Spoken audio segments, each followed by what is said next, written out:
Hi everyone, ನಾನು ನಿಮ್ಮ ಸಂದರ್ಶಿನಿ ಸ್ವಾಮಿ. ನಾ ನಿನಗೆ ನೀ ಹೆನಗೆ ಕಥೆಯ ಮುಂದುವರೆದ ಭಾಗ. ಅದಕ್ಕೂ ಮೊದಲು ನನ್ನ ಕಥೆಗಳು ನಿಮಗೆ ಇಷ್ಟವಾಗಿದ್ದರೆ ತಪ್ಪದೆ ಕಮೆಂಟ್ ಮಾಡಿ, ಲೈಕ್ ಮಾಡಿ, ಶೇರ್ ಮಾಡಿ. ಹಾಗೆ ನನ್ನ ಚಾನಲ್ಗೆ ಹೊಸಬರಿದ್ದರೆ ಸಬ್ಸ್ಕ್ರೈಬ್ ಆಗಿ ಪಕ್ಕದಲ್ಲಿರುವ ಬೆಲ್ ಐಕನ್ನ ಕ್ಲಿಕ್ ಮಾಡಿ. ಇದರಿಂದ ನನ್ನೆಲ್ಲ ಕಥೆಗಳ ನೋಟಿಫಿಕೇಷನ್ ನಿಮಗೆ ಸಿಗುತ್ತೆ. ಸೊ ಬನ್ನಿ, ಕಥೆಯ ಮುಂದುವರೆದ ಭಾಗನ ನೋಡೋಣ. ಎಪಿಸೋಡ್ 147. ಇಂದಿನ ಸಂಚಿಕೆಯಲ್ಲಿ ಅಗಸ್ತ್ಯ ಯಾವತ್ತಕ್ಕೆ ಎಂದ ವೈನ್ನ ಸಿಪ್ ಮಾಡುತ್ತಾ. ದಿಲೀಪ್ ಅದು ಎಂದು ತನ್ನ ಕಿವಿಯಲ್ಲಿ ಗುಟ್ಟಾಗಿ ಹೇಳುವಂತೆ, ಅದು ನನಗೆ ಒಂದು ಹುಡುಗಿ ಇಷ್ಟ ಆಗಿದ್ದಾಳೆ, ಅವಳನ್ನು ಹೇಗೆ ನನ್ನ ಕಡೆ ಗಮನ ಸೆಳೆಯೋ ಥರ ಮಾಡೋದು ಎಂದು ಕೇಳ್ದ. ಅಗಸ್ತ್ಯ ಒಮ್ಮೆ ದಿಲೀಪ್ನ ಮೇಲಿಂದ ಕೆಳಗೆ ನೋಡಿ, ಹೀಗಿನ್ನೂ ಸ್ಟಡಿ ಮುಗಿಸಿ ಬಂದಿದೆಯಾ, ಹೀಗಲೇ ಲವ್ವಾ ಎಂದು. ಅದು ಡಿಪೆಂಡ್ ಅಪಾನ್ ಪರ್ಸನ್ ಮೇಲೆ ಎಂದ. ತಕ್ಷಣ ದಿಲೀಪ್ ಅಗಸ್ತ್ಯನ ಕಿವಿಯಲ್ಲಿ, ಅದು ನಮ್ಮ ಮನೆಯಲ್ಲಿ ಮುಖದ ಮೇಲೆ ಸೆರಗು ಹೇಳ್ಕೊಂಡು ಇರುವ ಹುಡುಗಿ, ಅವಳ ಮುಖ ನೋಡಿದ್ದೀರಾ, ವಾವ್ ಸೂಪರ್ ಬ್ರೋ, ಯಾವ ಮಾಡೆಲ್ಗೂ ಕಮ್ಮಿ ಇಲ್ಲ ಎಂದ ನಗತ. ಅಗಸ್ತ್ಯ ಒಮ್ಮೆ ದಿಲೀಪ್ ಕಡೆ ಗುರಾಯಿಸಿ ತನ್ನ ಕೋಪನ ತಾನೇ ತಡೆದು, ನಿನ್ನ ಲೆವೆಲ್ಗೆ ನೋಡಿ ಇಷ್ಟಪಡೋದನ್ನು ಕಲಿ ಎಂದ ಹುಬ್ಬು ಗಂಟಿಕೆ. ಅಷ್ಟಕ್ಕೆ ಸುಮ್ಮನಾಗದ ದಿಲೀಪ್, ಬ್ರೋ ಆ ಹುಡುಗಿ ಕೆಲಸದವಳು ಅಂತಾನಾ, ಪಾಪ ಏನು ಕಷ್ಟ ಇದೆಯೋ ಅದಕ್ಕೆ ಕೆಲಸಕ್ಕೆ ಸೇರಿದ್ದಾಳೆ, ಅವಳ ಪ್ರಾಬ್ಲಮ್ ನಾನು ಸಾಲ್ವ್ ಮಾಡಿದ್ರೆ ನಾನು ಅವಳಿಗೆ ಇಷ್ಟ ಆಗ್ತೀನಾ ಎಂದ. ಅಗಸ್ತ್ಯ ಮನದಲ್ಲೇ, ಅವಳು ಇಲ್ಲಿಗೆ ಬಂದಿರೋದು ಕಷ್ಟಕ್ಕಲ್ಲ ಎಂದುಕೊಂಡು, ದಿಲೀಪ್ ನನಗೆ ಸ್ವಲ್ಪ ಕೆಲಸ ಇದೆ ಎಂದವನು ಅಲ್ಲಿಂದ ತನ್ನ ರೂಮ್ಗೆ ಹೋದವನ ಕೈಯಲ್ಲಿರುವ ಗ್ಲಾಸ್ ಪೀಸ್ ನನ್ನ ಹೆಂಡ್ತಿನ ಉಳಿಸ್ಕೊಳ್ಳೋಕ್ಕೆ ನನ್ನ ಬಳಿನೇ ಐಡಿಯಾ ಕೇಳ್ತಾನೆ ಎಂದು ಕೋಪದಲ್ಲಿ ತನ್ನ ಕೋಟ್ನ ತೆಗೆದು ಬಿಸಾಕಿ, ಇದಕ್ಕೆ ಬೇಡ ಕಳಿಸೋಣ ಅಂತ ಹೇಳಿದ್ದು, ಆದರೆ ಆ ಕಿಟ್ಟಿ ಲಾರೆನ್ಸ್ ಯಾರು ನನ್ನ ಮಾತು ಕೇಳಲೇ ಇಲ್ಲ, ಛೆ ಎಂದು ತನ್ನ ಕೈಯಲ್ಲಿ ಬರುವ ರಕ್ತನ ನೋಡಿ ನೀರಲ್ಲಿ ತೊಳೆದು ಬ್ಯಾಂಡೇಜ್ ಕೂಡ ಹಾಕದೆ ಹಾಗೆ ಸೀದಾ ಹೊರ ನಡೆದ. ಇಂದು ಕೂಡ ಯಾಕೋ ಒಂಟಿ ಅನ್ನೋ ಫೀಲ್ನಲ್ಲಿ ಕ್ವಾರ್ಟರ್ಸ್ನ ಮಹಡಿ ಮೇಲೆ ಒಬ್ಬಳೇ ನಿಂತಿದ್ಲು. ಅಗಸ್ತ್ಯ ಕೂಡ ಹೊರಗೋಗಿ ಸ್ಮೋಕ್ ಮಾಡುತ್ತಾ ತುಂಬ ಕೋಪದಲ್ಲೇ ನಿಂತಿದ್ದ. ಯಾಕೋ ಅವನ ಕಣ್ಣು ಹೋಗಿದ್ದು ಕ್ವಾರ್ಟರ್ಸ್ ಕಡೆ, ಯಾರೋ ಬೆಳದಿಂಗಳ ಬೆಳಕಲ್ಲಿ ನಿಂತಿದ್ದಾರೆ ಎಂದು ನೋಡಿದವನು ತುಸು ಉಬ್ಬು ಗಂಟಿಗೆ ಒಮ್ಮೆ ಸುತ್ತ ನೋಡಿ ಸೀದಾ ಹಲ್ಗೋಗಿ ಟೆರೆಸ್ ಮೇಲೆ ನಿಂತಿದ್ದ ಹುಡುಗಿಯಿಂದ ನಿಂತು, ಯಾಕೆ ನಿದ್ದೆ ಬರ್ತಿಲ್ವಾ, ಯಾಕೀಗೆ ಕತ್ಲಲ್ಲಿ ನಿಂತಿದ್ಯಾ ಎಂದ. ಹಿಂದು ಯಾಕೋ ಬೇಜಾರಾಗ್ತಿದೆ ಎಂದಳು. ಅಗಸ್ತ್ಯ ಸೀದಾ ಅವಳ ಮುಂದೆ ನಿಂತು, ಯಾಕೆ ಹುಷಾರಿಲ್ವಾ ಎಂದು ಅವಳನ್ನು ಮುಟ್ಟೋಕೆ ಕೈ ತಂದ ಹುಡುಗ ಸುಮ್ಮನಾಗಿ ಅವಳ ಬಾಡಿದ ಮುಖದಲ್ಲೂ ಚಂದಿರನ ಕಳೆ ಇದೆ.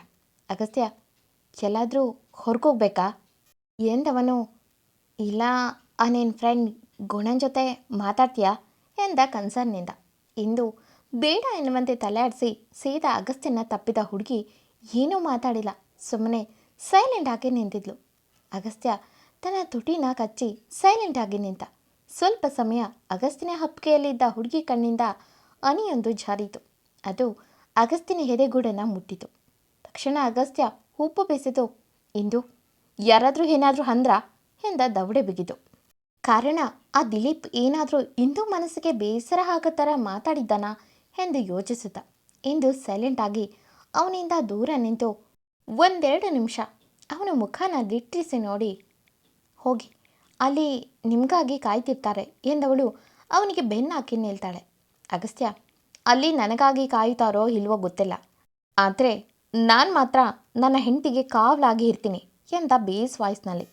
ಇಂದು ತನ್ನ ಕಣ್ಣೀರನ್ನು ಒರೆಸ್ಕೊಂಡು, ಏನಿದ್ರೆ ಏನು ಪ್ರಯೋಜನ, ನನ್ನ ಕುತ್ತಿಗೆಗೆ ತಾಲಿ ಕೊಟ್ಟೋಕ್ಕೆ ನೀವು ಮೀನಾಮೇಷ ಎಣಿಸ್ತಿದ್ದೀರಾ, ಇವತ್ತು ಕಿಚನ್ನಲ್ಲಿ ಕೆಲಸ ಮಾಡೋ ಆಂಟಿ ಕೆಲ್ಸಕ್ಕೆ ಬಂದಿಲ್ಲ, ಯಾಕೆಂದರೆ ಕುಡಿಯೋ ಚಟ ಇರೋ ಅವಳ ಗಂಡ ಕುಡಿಯೋಕ್ಕೆ ದುಡ್ಡಿಲ್ಲ ಅಂತ ಅವಳ ಕೊರಳಲ್ಲಿರೋ ತಾಳಿ ಕೀಳೋಕ್ಕೆ ಹೋಗಿದ್ದಾನೆ. ಅದನ್ನು ಕೀಳೋಕ್ಕೆ ಬಿಡ್ದಿದ್ದಕ್ಕೆ ಆ ಆಂಟಿಗೆ ಆ ಮನುಷ್ಯ ಚೆನ್ನಾಗಿ ಹೊಡೆದಿದ್ದಾನೆ. ಅವರು ಅಷ್ಟೆಲ್ಲ ಹೊಡೆಸ್ಕೊಂಡ್ರು ತಮ್ಮ ಕುತ್ತಿಗೆಯಲ್ಲಿರೋ ತಾಳಿ ತೆಗಿಯೋಕ್ಕೆ ಬಿಡಲಿಲ್ವಂತೆ.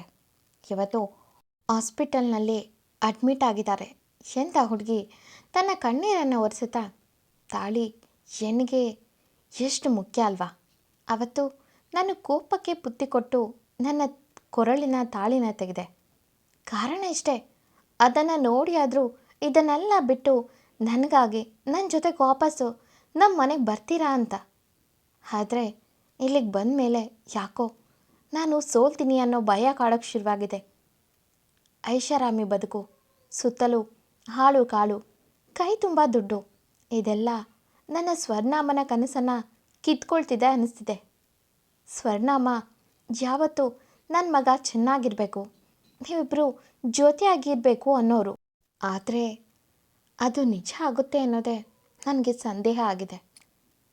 ನಮ್ಮ ಜೀವನ ಎಲ್ಲಿಂದ ಎಲ್ಲಿಗೆ ತಂದು ನಿಲ್ಲಿಸಿದೆ.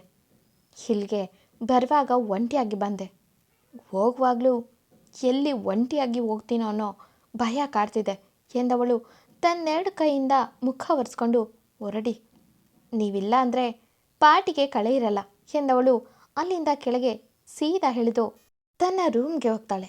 ಇತ್ತ ಅಗಸ್ತ್ಯ ಕೂಡ ಅವಳು ಒಳಗೆ ಹೋಗುವವರೆಗೂ ಅಲ್ಲೇ ಇದ್ದು ಸೀದಾ ಬಂದವನು ತನ್ನ ರೂಮ್ಗೆ ಸೇರಿದವನು ಶವರ್ ಕೆಳಗೆ ನಿಂತವನಿಗೆ ಇಂದು ಪ್ರತಿ ಮಾತುಗಳು ಅವನನ್ನು ಚುಚ್ಚುತ್ತಿದೆ. ಅಗಸ್ತ್ಯ ಟವಲ್ನಲ್ಲಿ ಒರೆಸಿ ಸೀದಾ ಹೋಗಿ ಬೆಡ್ ಮೇಲೆ ಮಲಗಿದವನ ಕಣ್ಣಂಚಿಂದ ನೀರು ಜಿನುಗಿತು. ತನ್ನ ಮನೆ, ಅಪ್ಪ, ಅಮ್ಮ, ಅಕ್ಕ, ಬಾವ ಎಲ್ಲರನ್ನೂ ನೆನೆದವನು ಕೊನೆಯದಾಗಿ ನೆನೆದಿದ್ದು ತನ್ನ ಮತ್ತೆ ಇಂದುವಿನ ಒಡನಾಟ. ಅವಳನ್ನು ತುಂಬ ಪ್ರೀತಿಸೋ ಹುಡುಗ ಈಗ ತನ್ನ ಕರ್ತವ್ಯಕ್ಕೆ ಬದ್ಧ. ತಾನು ಪಟ್ಟ ಕಷ್ಟ ನೆನೆದು ಎದ್ದು ಈಗ ನಾನು ಎರಡನ್ನೂ ಉಳಿಸ್ಕೋಬೇಕು. ಒಂದು ಕಡೆ ನನ್ನವಳು, ಇನ್ನೊಂದು ಕಡೆ ನನ್ನ ಜವಾಬ್ದಾರಿ ಎಂದು ಎದ್ದು ಬಟ್ಟೆ ಹಾಕಿ ಇನ್ನೊಂದು ಸಲ ಸ್ಮೋಕ್ ಮಾಡಿ ಸೀದಾ ಇನ್ನೊಮ್ಮೆ ಇಂದು ರೂಮ್ ಮುಂದೆ ನಿಂತವನು ಅವಳು ಮಲಗಿರೋದನ್ನು ನೋಡಿ ಒಮ್ಮೆ ನಿಟ್ಟುಸಿರು ಚೆಲ್ಲಿ ತಾನು ಹೋಗಿ ಮಲಗ್ದ. ನೆಕ್ಸ್ಟ್ ಡೇ ಬೇಗ ಎದ್ದ ಅಗಸ್ತ್ಯ ತನ್ನ ವರ್ಕೌಟ್ ಮುಗಿಸಿದವನು ಭಗವಾನ್ ಇನ್ನೊಂದು ಕಳ್ಳ ದಾರಿಗೆ ಇತಿಶ್ರೇ ಹಾಡಿದ್ದಾನೆ. ಅತ್ತ ಕಿಟ್ಟಿ ಪೊಲೀಸ್ನವರ ಜೊತೆ ಭಗವಾನ್ ಕಳ್ಳ ಮಾಲ್ನ ಸೀಸ್ ಮಾಡಿಸಿದ್ದಾನೆ. ನಿನ್ನೆ ಎಷ್ಟು ಖುಷಿಯಾಗಿದ್ದನೋ ಭಗವಾನ್ ಇವತ್ತು ಅಷ್ಟೇ ಬೇಸರದಲ್ಲಿ ತನ್ನ ಕೈ ಹಿಸುಕುತ್ತಿದ್ದಾನೆ, ತುಂಬ ಲಾಸ್ಗಾಗಿ. ಆದರೆ ಕೂಲಾಗಿ ತನ್ನವಳು ಕೊಡುವ ಕಾಫಿಗಾಗಿ ಕಾಯ್ತಿದ್ದಾನೆ ಅಗಸ್ತ್ಯ. ಎಂದಿನಂತೆ ಕಾಫಿ ಹಿಡಿದು ಬಂದಿದ್ದು ತುಳಸಿ.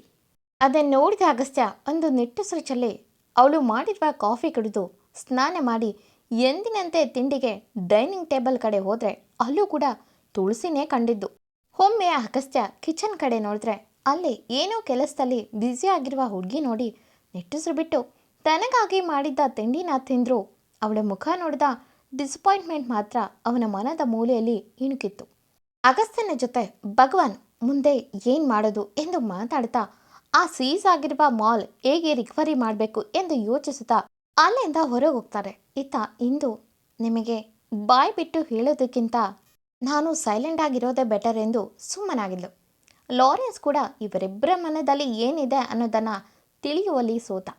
ಅತ್ತ ಕಿಟ್ಟಿನ ಮೀಟ್ ಮಾಡಿದ ಅಗಸ್ತ್ಯ ಸ್ಮೋಕ್ ಮಾಡುತ್ತಾ ನಿಂತಿದ್ದ, ಏನೋ ಯೋಚಿಸುತ್ತಾ ಸಮುದ್ರದ ತೀರದಲ್ಲಿ. ಕಿಟ್ಟಿ, ಅಗಸ್ತ್ಯ ಏನಾಯಿತು? ನೀನು ಅಂದುಕೊಂಡಿದ್ದಕ್ಕಿಂತ ಬೇಗ ನನ್ನ ಕೆಲಸ ಆಗ್ತಿದೆ ಅಲ್ವಾ ಎಂದ. ಅಗಸ್ತ್ಯ, ಅದು ಹಾಕ್ತಿದ್ರು ನಿಮ್ಮ ಅದಕ್ಕೆ ಮುಖ ನೋಡೋಕ್ಕಾಗ್ತಿಲ್ಲ ಕಿಟ್ಟಿ. ಅವಳು ಮೊದಲಿನ ಥರ ಖುಷಿಯಾಗಿಲ್ಲ ಅಲ್ಲಿ.